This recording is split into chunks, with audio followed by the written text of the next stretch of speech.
Hello and welcome to Kabangkalan City, Negros Occidental. Tara, explore tayo!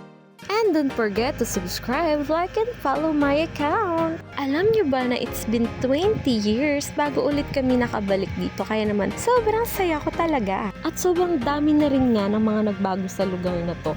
Pero hindi pa rin magbabago. Mahal ko pa rin ang Kabangkalan City. At may sobrang kinikrave talaga ako sa lugar na to na iniisip ko palang nagugutom na ako. Have you tried the famous talaba of Kabangkalan City? Nako, kung hindi pa, it's your sign na kapag pumunta ka sa lugar na to, kailangan mo talagang matikman ang kanilang famous na napakasarap na talaba.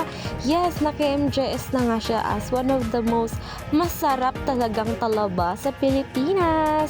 Grab your rice at ang masarap na sausawan at kainan na. Ayan, it's mukbang time at pawis na pawis talaga ang person sa kakakain. Pasensya na. So yan, shoutout sa aming Tito John Paul na taga-Bukas dahil base maigo ang akong kamot. And that's for today. Thank you for watching!